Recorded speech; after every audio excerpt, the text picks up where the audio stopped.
निर्वाचन आयोग के अन्य अधिकारीगण, देवी और सज्जनों, हमारे जीवंत लोकतंत्र के संचालन में चुनाव प्रक्रिया की प्रमुख भूमिका है। देश में स्वतंत्र एवं निष्पक्ष चुनाव कराने के संवैधानिक दायित्व का सफलतापूर्वक निर्वहन करने वाले भारत निर्वाचन आयोग के 72वें स्थापना दिवस पर मैं सभी पुरस्कार विजेताओं एवं देशवासियों को हार्दिक बधाई देता हूं। चुनाव प्रक्रिया की सफलता का आधार हमारे जागरूक मतदाता हैं। सभी मतदाताओं को जागरूक बनाने और मतदान प्रक्रिया में अधिक से अधिक भागीदारी के लिए प्रोत्साहित करने के प्रमुख उद्देश्य को लेकर वर्ष 2011 से राष्ट्रीय मतदाता दिवस का आयोजन किया जा रहा है। आज 11वें राष्ट्रीय मतदाता दिवस के अवसर पर मैं सभी मतदाताओं को, विशेषकर हमारे उन युवा मतदाताओं को बधाई देता हूं जिन्हें पहली बार मतदान का अधिकार प्राप्त हुआ है। आज से आपको भारत की लोकतांत्रिक व्यवस्था में और देश का भविष्य तय करने में सक्रिय भूमिका निभाने का अवसर प्राप्त हो रहा है। आप सबको मेरी बहुत बहुत बधाई। भारत निर्वाचन आयोग की यात्रा एक लोकतांत्रिक गणराज्य के रूप में भारत की यात्रा से ठीक एक दिन पहले 25 जनवरी 1950 को आरंभ हुई थी। निर्वाचन आयोग चुनाव प्रक्रिया को प्रभावी बनाए रखने के लिए समुचित उपाय करता रहा है। सशक्त निर्वाचन तंत्र के निर्माण के द्वारा भारत निर्वाचन आयोग ने पूरी दुनिया के समक्ष उदाहरण प्रस्तुत किया है। देवी और सज्जनों, भारत में गणतांत्रिक प्रणाली का समृद्ध इतिहास रहा है।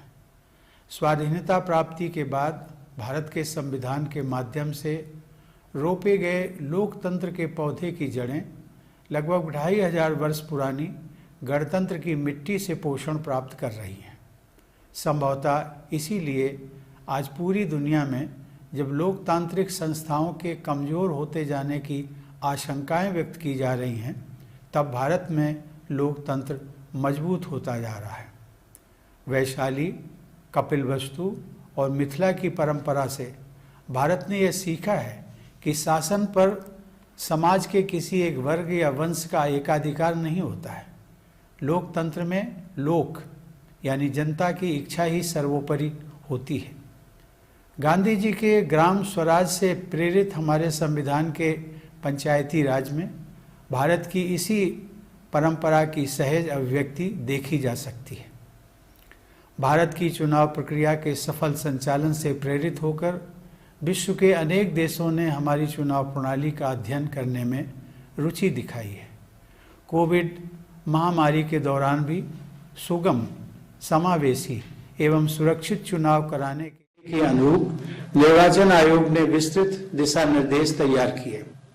अपनी ज्ञान संपदा को साझा करने की हमारी परंपरा के अनुरूप भारत निर्वाचन आयोग ने सितंबर 2020 में आयोजित अंतर्राष्ट्रीय वेबिनार में 106 देशों तथा 16 सहभागी संगठनों के साथ अपने अनुभव साझा किए। विश्व भर में लोकतंत्र को मजबूती देने के ऐसे ही सराहनीय प्रयासों को देखते हुए सितंबर 2020 में भारत के मुख्य चुनाव आयुक्त को association of world election bodies का अध्यक्ष बनाया गया। स्वतंत्रता प्राप्त करने के लगभग 75 वर्षों के भीतर ही भारत लोकतंत्र के एक विश्वव्यापी आदर्श के पोषक के रूप में उभरा है। इस उपलब्धि में निर्वाचन आयोग के शीर्षस्थ अधिकारी से लेकर देश के छोटे से छोटे गांव में बसे साधारण नागरिकों का अमूल्य योगदान है। देवी और सज्जनों, आज इस अवसर पर मैं आप सभी को स्मरण कराना चाहूंगा कि हम सभी को मतदान के बहुमूल्य अधिकार का सदैव सम्मान करते रहना चाहिए। मतदान का अधिकार कोई साधारण अधिकार नहीं है। दुनिया भर में मतदान के अधिकार के लिए लोगों ने बहुत संघर्ष किया है। प्रायः सरलता से प्राप्त उपलब्धियों का मूल्य जल्दी समझ में नहीं आता। संविधान सभा के सदस्य के रूप में अग्रणी संविधान वेत्ता अल्लाडी कृष्णस्वामी अय्यर ने वयस्क मताधिकार को लोकतांत्रिक शासन व्यवस्था की सफलता का प्रमुख आधार बताया था और इस ऐतिहासिक कदम का महत्व समझाते हुए कहा था, it may be stated that never before in the history of the world has such an experiment been so boldly undertaken, unquote. America जो विकसित देशों की सूची में अग्रणी रहता है और जनतंत्र का प्रमुख उदाहरण माना जाता है, वहां भी अनेक दशकों के संघर्ष और लोगों के अटूट साहस एवं धैर्य के बल पर मतदान का अधिकार लोगों को प्राप्त हो सका था। ब्रिटेन में भी महिलाओं को मतदान का अधिकार प्राप्त करने के लिए लंबी लड़ाई लड़नी पड़ी।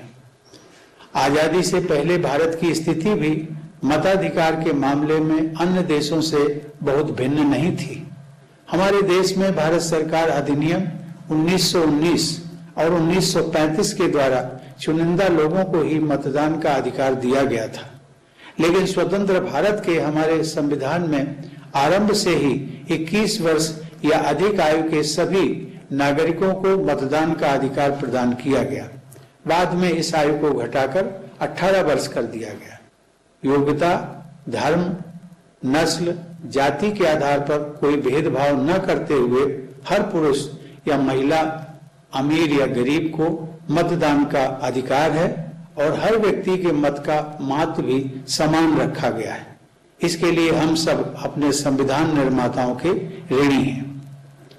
देवी और सज्जनों, पिछले वर्ष कोविड महामारी के दौरान बिहार विधानसभा, जम्मू कश्मीर व लद्दाख में सफल एवं सुरक्षित चुनावों का संपन्न होना हमारे लोकतंत्र की असाधारण उपलब्धि है। मुझे यह जानकर प्रसन्नता हो रही है कि चुनाव आयोग ने सुगम, समावेशी और सुरक्षित चुनाव आयोजित करने के लिए अनेक नवाचारी और समय अनुकूल उपाय किए। मुझे यह जानकर प्रसन्नता हुई है कि बिहार विधानसभा के चुनाव में दिव्यांगजनों, 80 वर्ष से ऊपर के वृद्धजनों, आवश्यक सेवाओं में कार्यरत मतदाताओं अथवा कोविड से संक्रमित या क्वारंटीन में रखे गए मतदाताओं को डाक मतपत्र अर्थात पोस्टल बैलेट की सुविधा उपलब्ध कराई गई।